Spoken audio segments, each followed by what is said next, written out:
Bonjour, je vous souhaite un joyeux Noël. Donc comme promis, je vais vous parler aujourd'hui des dons manuels. Voilà, au pied du sapin, vous avez peut-être reçu une enveloppe plus ou moins importante de la part de vos parents ou de vos grands-parents.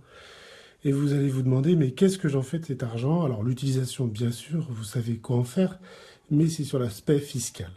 Alors j'ai éliminé tout de suite une première hypothèse, c'est le présent d'usage, c'est simplement l'enveloppe où il y a un peu d'argent et l'administration fiscale la tolère, une non-déclaration de cette somme d'argent, tout simplement en fonction du train de vie du donateur. Le donateur a plus ou moins l'obligation de déclarer cet argent-là.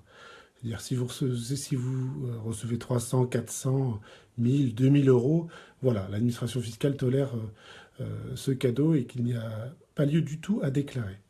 En revanche, quand les sommes sont plus importantes, l'administration fiscale a mis en place un don exceptionnel, un don manuel avec un abattement de 31 850 euros par donataire. C'est-à-dire que chaque parent peut donner jusqu'à 31 850 euros, une somme d'argent, sans qu'il y ait lieu de payer de droits.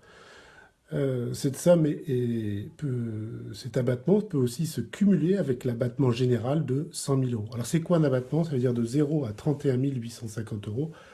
Aucune taxe n'est à payer à l'État. Et au-delà, on s'interroge en fonction de son lien de parenté, c'est-à-dire si je suis le fils, tout simplement, je peux recevoir davantage. Par contre, si je suis un neveu, eh bien, cet abattement-là ne s'applique pas. Le 31 850 euros, c'est vraiment en ligne directe et le donateur, c'est-à-dire celui qui donne cet argent, doit avoir moins de 80 ans. Donc ça, c'est encadré. Et cet abattement-là, on le retrouve aussi en ligne vis-à-vis des petits-enfants. Alors, ça peut vous paraître un peu confus, mais c'est relativement simple à ce niveau-là. Alors, comment le faire? Ben, simplement, il y a un formulaire CERFA qui se prend sur Internet ou auprès de l'administration, et vous indiquez le montant de cette somme. C'est au donataire, c'est-à-dire celui qui reçoit, de déclarer cette somme. Il est important, alors là c'est un conseil de notaire, de préciser si ce don-là est une avance sur l'héritage ou est un avantage en supplément de sa part d'héritage. C'est vraiment important à préciser puisque ça nous sert, nous notaires, au moment de régler les successions, de faire le partage, d'intégrer ces sommes et de les attribuer en fonction de la volonté du donateur. Alors vous voyez, je parle de notion de partage, de dons manuels, parce que oui, il faudra les réintégrer à la succession. Pour voir si un enfant n'a pas reçu plus que sa part, ou s'il a reçu plus que sa part, savoir si on ne déshérite pas les autres enfants. D'où l'intérêt peut-être aussi de faire non plus un don manuel version administrative, version CERFA, qu'on retrouve sur les sites internet du gouvernement, mais là, moi, en tant que notaire, je vais vous parler de la donation-partage. C'est-à-dire, oui, là, ça devient un acte payant à faire chez le donateur, mais c'est le prix de la sécurité juridique. La donation-partage, je reçois par exemple 30 000 euros, ma sœur reçoit 30 000 euros, mon autre frère reçoit 30 000 euros. Que se passe-t-il? Eh bien, au décès des parents, ces sommes-là, je devrais les réintégrer. Par donation-partage, je fige l'égalité et je me fiche du sort de ces sommes d'argent. Je vous donne un exemple. Un des enfants reçoit 30 000 euros, le dépense dans une voiture. Au décès, cette voiture n'existe plus, on réintégrerait simplement la somme au nominal. Par contre, un autre enfant investit ces 30 000 euros dans la création de son entreprise. 10 ans plus tard, son entreprise vaut 500 000 euros.